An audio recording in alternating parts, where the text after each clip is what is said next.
Hi, my name is Gordon, and this is 9 White Deer Brewery.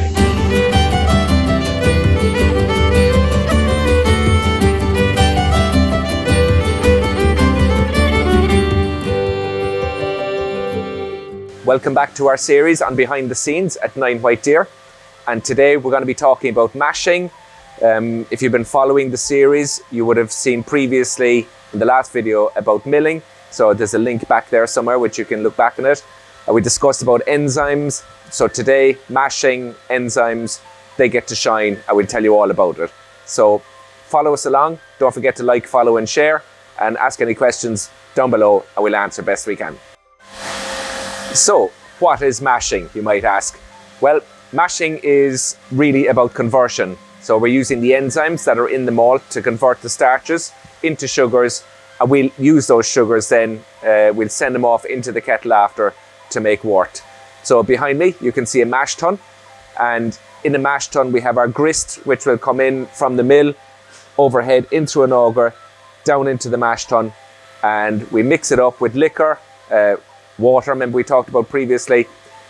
All gets mixed up at a controlled temperature, and that's where the conversion happens, and we end up making sweet wort, which goes on to the next stage into the kettle, which will be in a future video, and we'll show you that. So a really important part of mashing is temperature control. Consistency is a huge thing that we need to get in our finished beer, and this is a crucial step in it, where we're controlling the temperature in the mash tun. We have a steam jacket all the way around it, and we set the temperature, a probe measures the temperature inside, and it turns on and off steam as desired to maintain that temperature. We can bring it up or we can drop it down depending on what we're doing.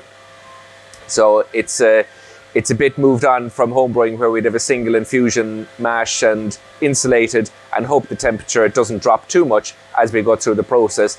But in here, consistency is so important that we need to maintain it at that temperature or increase it where we can. Why? What does temperature do? So if we're mashing at a lower temperature, we're going to get more of the simple sugars created from that starch. That will result in the yeast being able to gobble all them up easier. It'll make more alcohol, but the beer will be a little thinner. Whereas if we keep the temperature more elevated, different enzymes begin to work. So we have alpha and beta amylase, the two enzymes, and at the higher end of that scale, not so much of the sugars are converted, or starches converted to simple sugars, and so they remain residual in the beer. You get a slightly sweeter beer, more body in it, but less alcohol. People have a thing that a dark beer is stronger, but not at all. In fact, a dry Irish stout is mashed at a much lower temperature, and that means all the starches are converted to sugars. All those sugars are converted to flavour, to alcohol and to CO2. So it really varies on beer style rather than colour. Don't leave colour judge things for you. What are enzymes?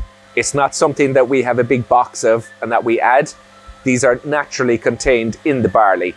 So we're just tricking it into thinking it's springtime, and it uses those enzymes to convert the starches into sugars that we can then use further down in the process. So what does it do? Why are they there?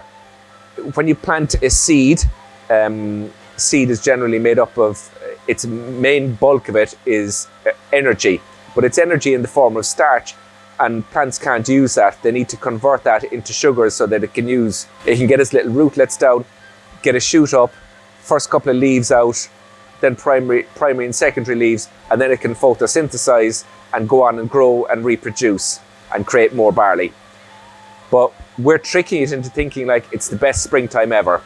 At 65 degrees, it may not be the most comfortable spring for the rest of us, but the enzymes they're happy as a pig in proverbial. So they convert all those starches into sugars. We separate them out, then we feed it to yeast. In essence, yeast makes CO2, alcohol, and flavours. So you can see Ian, our head brewer, working away there in the background. So we apologise for the noise, but I wouldn't be able to show you anything if things were just quiet. It would just be a non-production day, and I wouldn't be able to show you the sweet wort or anything that we're making. So there are two types of enzymes that we use at this stage in the process.